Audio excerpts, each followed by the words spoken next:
The confirmation process is expected to begin in the next few weeks. President Bush is aiming to have his new justice in place by the time the High Court reconvenes in October.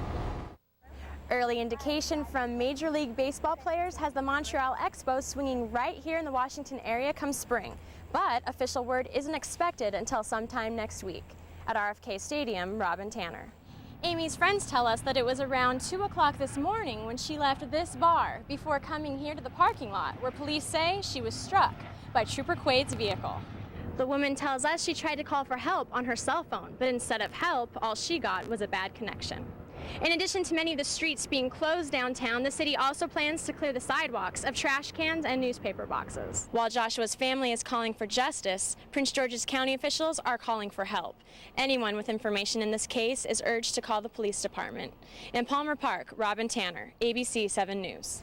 Nearly 160 evacuees are calling the D.C. Armory home for now. That's down from nearly 300 that arrived here just 1 week ago. And of those that still remain, several have found temporary employment with Encore Construction, building the new museum downtown. Reporting from the D.C. Armory, Robin Tanner. Peanuts, hot dogs, and baseball. But this wasn't a normal day at the ballpark. The morning started with terror on London's subway system. As many as 30 dead and hundreds injured when a series of bombs ripped through rail cars and a double-decker bus. Many fans say they didn't even think twice about taking Metro to the Nationals game this afternoon. But I think that, you should go about your business and do what you normally would do, because if you don't, then they've done what they want to do. Others say riding in a Metro car here in D.C. is noticeably different. We did consider driving, but on the other hand, it's just like the airports, after the 9/11 thing, things became more secure. When you wake up in the morning, you wonder and you think about it, but then you go about your business and hope that everything is being taken care of.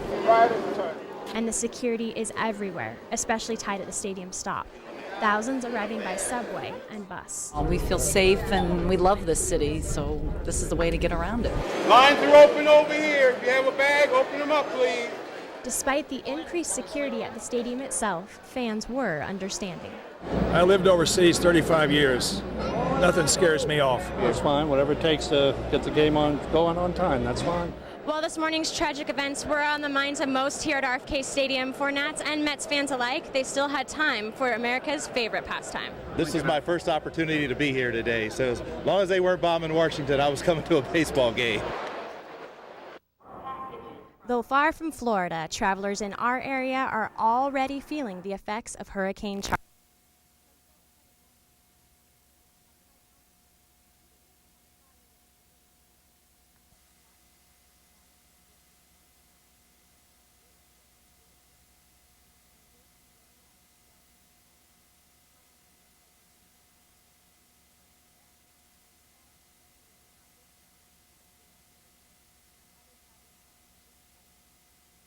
The fish have just started to hatch here in North River, and while that normally would be good news, local authorities are very concerned. In the past 2 months, more than 500 fish have been found dead throughout these waterways. The officials aren't the only ones concerned. It's now alarming local residents. Well, Janelle and Evan, an important thing to remember as you head out for your Friday morning is your umbrella and your rain jacket. The rain is just lightly falling here in Harrisonburg's Court Square. Well, it's a foggy morning out there. I'm sure you've noticed. It is extremely foggy. We are under a dense fog advisory effective from the National Weather Service until 9 today, so take some extreme caution. A new school year for Rockingham County Schools means a new set of rules for some things like cell phones. Students can bring them, but they're required to turn them off, and if a teacher sees them, they will be confiscated. For WHSV News at your desk, I'm Robin Tanner, and here's what's making headlines. Virginia's tight Senate race gets some high-profile attention later today. President Bush arrives this afternoon in Richmond to attend an event for Senator George Allen. And former President Bill Clinton will be on hand in Northern Virginia this evening. He'll raise money for Democratic candidate Jim Webb at the home of former Senator Chuck Robb.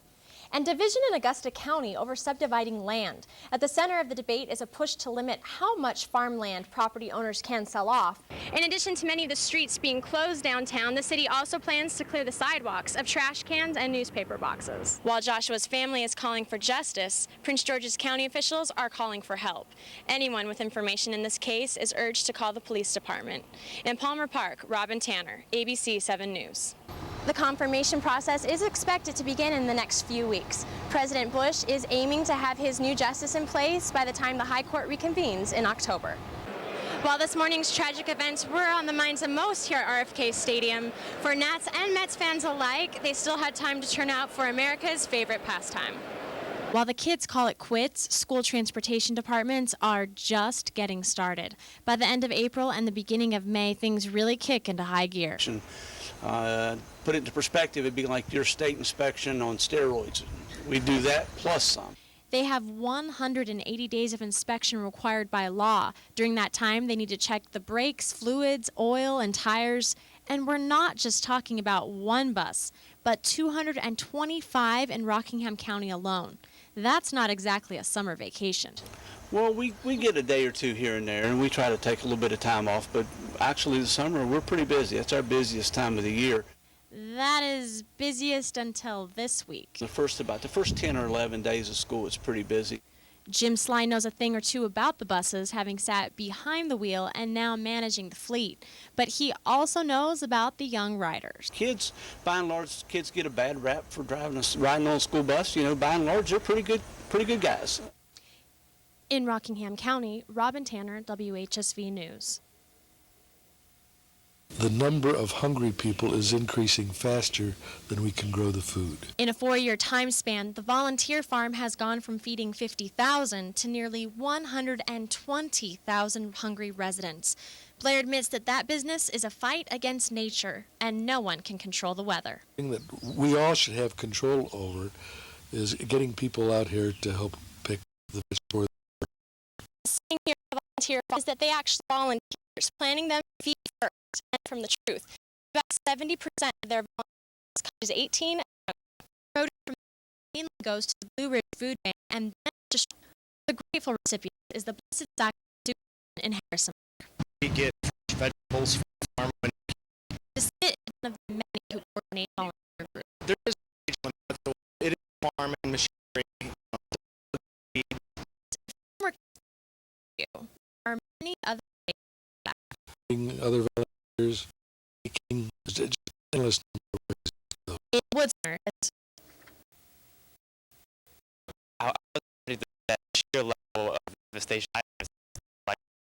Just the devastation just took my breath away. AMU students were among hundreds nationwide who spent their spring break helping in a region still suffering 6 months after Hurricane Katrina. And we actually there, it's much more intense, and it was so much more. It's really sad to see that people still didn't have a home and they were just displaced and they didn't have anywhere to go. Although the experience was overwhelming both physically and emotionally, the volunteers embraced the opportunity to be part of the solution. And I didn't have any family down in the region, but just going down there and being able to interact with the residents, I feel like we all became a big family, and they just welcomed us with such open arms. Students were involved with several projects, gutting homes, cleaning out churches, and just helping wherever there was a need. We were just spread out all over the place between Biloxi, Mississippi, and New Orleans, Louisiana, just trying to help the people and just help rebuild the city. That service has left a lifelong mark on these students. For some of them, the movement has just begun. We were empowered while being in the area. The way that the survivors embraced us, it really empowered us to come back and I think do a lot more work over the summer. So that's what the plan is now, is to come back. In Harrisonburg, Robin Tanner, WHSV News.